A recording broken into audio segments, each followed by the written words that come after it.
అన్నిటికీ లాయర్ విశ్వనాథ్ మీకు హెల్ప్ గా ఉంటాడు. ఇది లీగల్ కేస్. నా కన్సల్టేషన్ ఫీజు 5,000. తెలుసా? తెలుసండి. తెలుసు కదా, మరి ఫీజు ఇచ్చి మాట్లాడొచ్చు కదా. నువ్వు ఇటు తిరిగి మాట్లాడొచ్చు కదా. నేను అడు తిరిగే మాట్లాడుతున్నాను, నా చూపే అంత కదా. Very good. ఈ లీగల్ కేసుకి ఇల్లీగల్ సలహా చెప్పాలంటే మరో 10,000 అవుతుంది. ఇల్లీగల్ సలహా ఇవ్వడానికి ఇంకో 10,000? ఎస్, లీగల్ అయితే ఒక ఫీజు, ఇల్లీగల్ అయితే ఇంకో ఫీజు. నీకు ఫీజులు ఇచ్చి ఇచ్చి ఎంతమంది ఫీజులు పోయినాయో. ఇన్ని ఫీజులు తిన్నా నీ బాడీ ఎందుకు పెరగలేదంటావు? Very simple, oil pulling. అది సరే, ఇప్పుడు నీకు విడాకులు కావాలి అంటే ఒకటే మార్గం, పిచ్చల్ని నిరూపించాలి. ఎవరికి? నాకా? కాదు. మరి మీకా? కానే కాదు.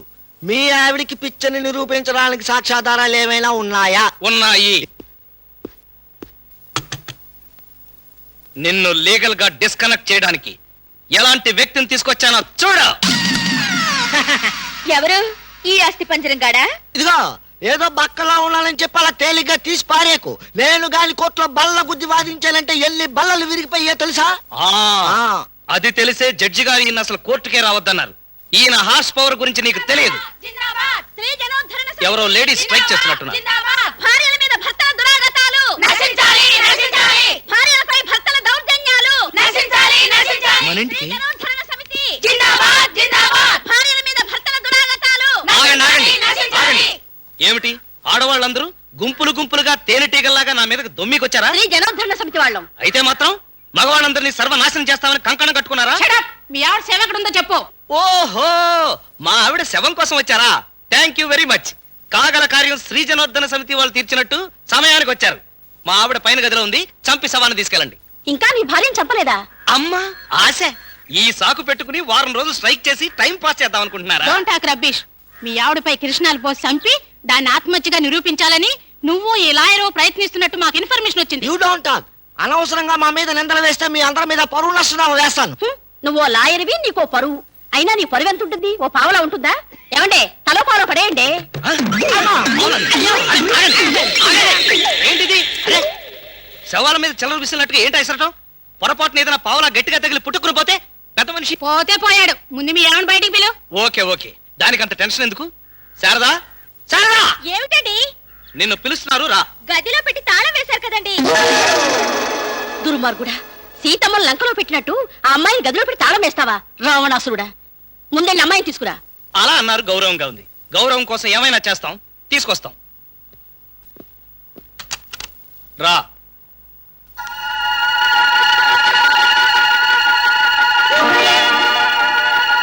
శారదా, ఏ శారదా, శారదా, శారదా, శారదా, ఏమిటి శారదా? పాపం, విడాకుల కోసం సంతకం చేయమని ఎన్ని చిత్రహింసలు పెట్టారో ఏమో. పార్వతమ్మ గారు, వెళ్ళి పోలీసులకు ఫోన్ చేయండి. అలాగే. ఎరా, పరువు నష్టం దావాగా? ఇప్పుడేమంటావు? మీ ఇద్దరు కలిసి ఈ అమ్మాయిని నానా హింసలు పెట్టారన్నమాట. ఏంటమ్మా నువ్వు అనేది? ఈ విషయంలో నాకే సంబంధం లేదు. ఏదో విడాకుల కేసు అంటే వచ్చాను, నన్ను వదిలేండి, వెళ్ళిపోతాను.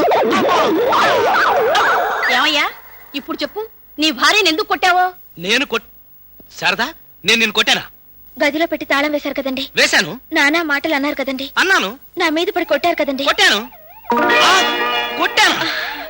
ఒక్క నిమిషం అండి, ఇప్పుడే వస్తాను. నీకేం పర్వాలేదమ్మా, మేము ఉన్నాగా, నువ్వు వెళ్ళరా.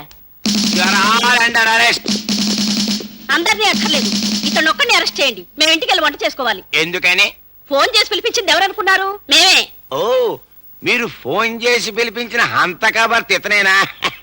శవమేది? ఓహో, మీరు కూడా శవం కోసం వచ్చారా? జీతం కోసం రావడానికి ఇదేమన్నా ట్రెజరీ ఆఫీసా? శవము లేదు, హత్య లేదు. నేను నా భార్యను చంపలేదు. ఇంకా చంపలేదా? నేనే ముందు వచ్చానా? ఏం పర్లేదు, ఎంత లేట్ అయినా వెయిట్ చేస్తాను. నేను టీ దాగి వచ్చే లోపల నువ్వు పని అని. అక్కర్లేదు, ఇక్కడ ఎలాంటి హత్య జరగదు. మరి ఇక్కడ హత్య జరిగిందని ఫోన్ చేసి నన్ను ఆశ పెట్టింది ఎవరు? ఇంకెవరు? వీళ్ళే. వెంటనే ఫైరింగ్ ఆర్డర్స్ ఇచ్చి కాల్ చేతులు పారాయండి. ఫైరింగ్ ఆర్డర్స్ ఇవ్వాలంటే ఎస్పీ రేంజ్ మనిషి కావాలి. సార్, మీ గురించి మీకు తెలియట్లేదు కానీ మీ పర్సనాలిటీకి మీరే నిజమైన ఎస్పీ లాగా ఉన్నారు సార్.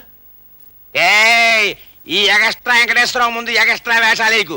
మర్యాదగా నీ భార్యని పిలు, లేదా ఆవిడ శవనైనా పిలు, ఏం పర్లేదు. శారదా, శారదా ఏంటండి ఇంతసేపు పైన ఏం చేస్తున్నావు? ఎస్ఐ గారికి నీ శవం కావాలట, కిందకి రా. వస్తున్నానండి.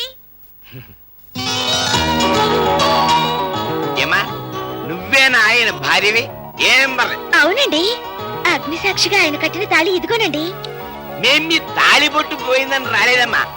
నిన్ను మీ ఆయన సంపాదన ప్రయత్నం చేస్తున్నట్టు స్త్రీ జనోద్ధరణ సమితి వాడు మా కంప్లైంట్ ఇచ్చారు. నిజమేనా? ఏం పర్లేదు. చాచా, మొదటి చూపులోనే ప్రేమించి రెండో చూపులోనే తాళి కట్టిన వారు నన్నెందుకు చంపుతారండి? ఈయనకి నేనంటే ఎంత ప్రేమో. ఈయన హృదయం అమూల్ కంపెనీ వారి బటర్ అంటే వెన్నపూసనమాట. ఏ అమ్మాయి, నీకు అసలు బుద్ధుందా? మా ముందు అలా చెప్పి ఎస్ఐ గారి ముందు మాట మారుస్తావా? అసలు మీరంతా ఎవరు, ఎందుకు వచ్చారు? చెప్పండమ్మా, చెప్పండి. అదా, అది Shut up! ఈ ఎక్స్ట్రా వెంకటేశ్వరరావు ముందు ఎక్స్ట్రా వేషాలా? ఇలా చేసినందుకు వీళ్ళని మూసేయాలా? మా టైం వేస్ట్ చేసినందుకు మిమ్మల్ని మూసేయాలా? మీ మాట విని వచ్చినందుకు మేమే మూసి వెళ్ళిపోవాలా? ఆ లాస్ట్ కరెక్ట్ ఏమో సార్. లాస్ట్ కరెక్టా? మ్. లాస్ట్ నేను ఏమన్నాడే? మీరే మోసుకుని వెళ్ళిపోవడం అన్నారు సార్. ఓకే. మహాతల్లి, నీకు సహాయం చేద్దామని వస్తే మమ్మల్ని ఫూల్స్ చేసావే. ఇంకా ఇక్కడ ఎందుకే, పోదాం పదండి. ఆగండమ్మా, నన్ను క్షమించండి. మా ఆయనకు బుద్ధి చెప్పి నా కాపురాన్ని నిలబెడతారని అనుకున్నానే కానీ ఇలా మీరు పోలీస్ కంప్లైంట్ ఇస్తారనుకోలేదు. పోలీసుల కేసు వల్ల మీరు శాశ్వతంగా విడిపోతామే కానీ కలిసి కాపురం చేయలేం. నీ బాధ అర్థమైందమ్మా. మీలో ఏ సహాయం కావాలన్నా మేము తోడున్నాను.